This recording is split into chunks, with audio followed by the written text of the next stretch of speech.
ഓം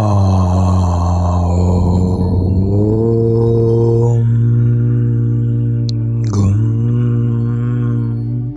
ഗുരുഭ്യോ നമഃ. ഏവർക്കും പ്രണാമം. നമുക്ക് ശ്രീ വാൽമീകി രാമായണത്തിലേക്ക് തന്നെ മടങ്ങാം. കരുത്തേറിയ കുംഭകർണനോട് ഇത്രയും പറഞ്ഞ രാവണന് താൻ വീണ്ടും ജനിച്ചതുപോലെയുള്ള സന്തോഷമാണ് തോന്നിയത്. അനുജന്റെ ശക്തിയും വിക്രമവും ഇത്രമാത്രമുണ്ടെന്ന് തികച്ചും അറിയുന്ന രാവണൻ നിർമ്മലാംബരത്തിൽ പ്രകാശിക്കുന്ന പൂർണ്ണചന്ദ്രനെ പോലെ തെളിഞ്ഞു. അഗ്രജന്റെ വാത്സല്യപൂർണമായ വാക്കുകൾ കേട്ട കുംഭകർണൻ സസന്തോഷം പുറപ്പെട്ടു. അതിശക്തനായ അരക്കൻ അരജന്റെ അഭിപ്രായമനുസരിച്ച് അരികളെ അന്ധകാരത്തിൽ അയക്കുന്ന ഭയങ്കര ശൂലമെടുത്തു.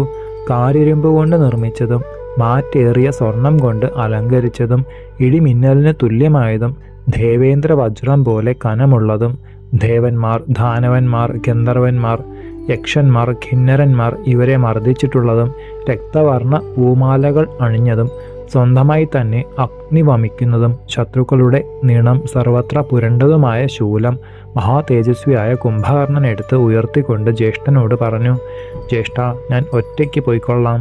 വൻപടകൾ ഇവിടെ നിൽക്കട്ടെ. ചൊടിച്ചുകൊണ്ട് ഞാൻ കേശവരന്മാരെ തിന്ന് വിശപ്പ് മാറ്റിക്കൊള്ളാം. കുംഭകർണ വാക്കുകൾ കേട്ട രാവണൻ ഇപ്രകാരം തുടർന്നു: അനുജ ഉണ്ണി, ശൂലം, മുൾത്തടി എന്നിവയെടുത്ത പടകളോടുകൂടി നീ പോകൂ. പെരുമയും ഉറച്ച കരുത്തുമുള്ളവരാണ് കവികൾ. ഒറ്റയ്ക്കോ അശ്രദ്ധയോടുകൂടിയോ നിന്നാൽ അവർ കടിച്ചു തന്നെ തിന്നേക്കും. അതുകൊണ്ട് അതിദുർജയമായ വൻ സൈന്യങ്ങളോടുകൂടി തന്നെ നീ പോകൂ. രാക്ഷസന്മാരുടെ വൈരികളായ ശത്രുപക്ഷത്തെ മുഴുവൻ മുടിച്ചു വരൂ. രാവണൻ സിംഹാസനത്തിൽ നിന്ന് എഴുന്നേറ്റു. ദിവ്യരത്നങ്ങൾ കോർത്തതും സ്വകണ്ഠത്തിൽ കിടക്കുന്നതുമായ മാല ഊരി സസ്നേഹം അനുജന്റെ കഴുത്തിൽ അണിയിച്ചു. മോതിരങ്ങൾ, തോൾവളകൾ, ഉത്തമങ്ങളായ ആഭരണങ്ങൾ എന്നിവയും അനുജനെ അണിയിച്ചതിനു ശേഷം ശശി തുല്യമാർന്ന മുത്തുമാലയും ഇട്ടു. ദിവ്യ സുഗന്ധം പരത്തുന്ന മാല്യങ്ങൾ ഓരോ അവയവങ്ങളിലും അണിഞ്ഞു. മനോഹര കുണ്ഡലങ്ങളെ താൻ തന്നെ തമ്പിയുടെ കർണങ്ങളിൽ ഇട്ടുകൊടുത്തു. അരഞ്ഞാൺ, തോൾവള, കങ്കണം, പതക്കം എന്നിവ കൊണ്ട് ഹൂതാഗ്നി തുല്യനായ ആ ബൃഹത് കർണൻ രാജസദസ്സിൽ ശോഭിച്ചു. പാലാഴി കടയുവാൻ പാമ്പിനെ ചുറ്റിയതുപോലെ വലിയതും കറുത്തതുമായ ഒരു അരപ്പട്ടയും ബന്ധിച്ചു.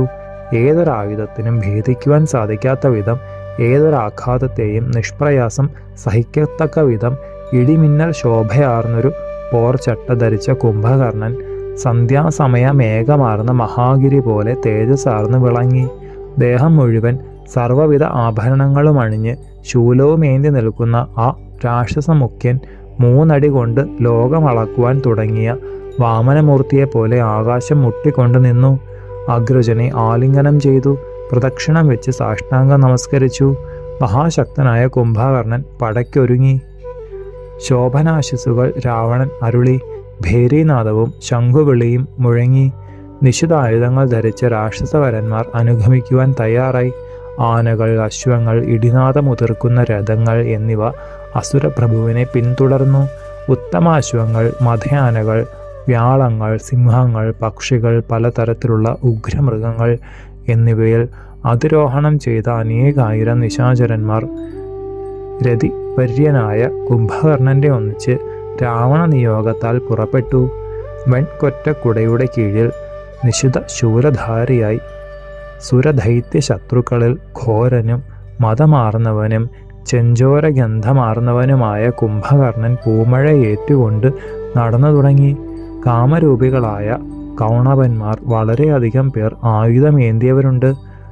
കൊടും കണ്ണുള്ളവർ, മഹാശബ്ദമുള്ളവർ, അതിശക്തിയുള്ളവർ, രക്തവർണ്ണ നേത്രങ്ങളുള്ളവർ, പെരും കൂറ്റന്മാർ, നീലാഞ്ജന പർവ്വത ഗാത്രമുള്ളവർ, ശൂലം, വാൾ, ഗദ, മൂർച്ചയേറിയ വെൺമഴു, ദുർദർശങ്ങളായ കവിണ, പരികം, ഭിന്ദിപാലം, ഉലയ്ക്ക, വലിയ കരിമ്പന തുടങ്ങിയവയാണ് അവരുടെ ആയുധങ്ങൾ.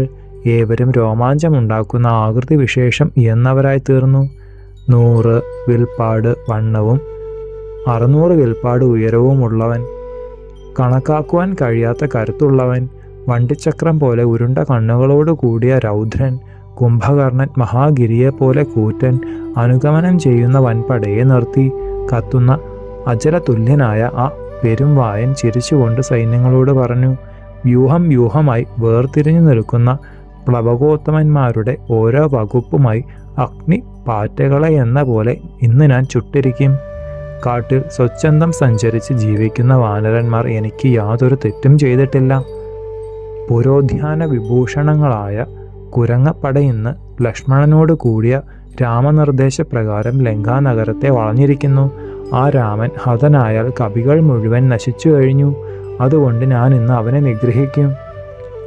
കുംഭകർണൻ ഇപ്രകാരം പറയുമ്പോൾ മഹാസാഗരത്തെ ഉലയ്ക്കത്തക്ക വിധം രാക്ഷസന്മാർ എല്ലാവരും കൂടി അലറി തുടങ്ങി.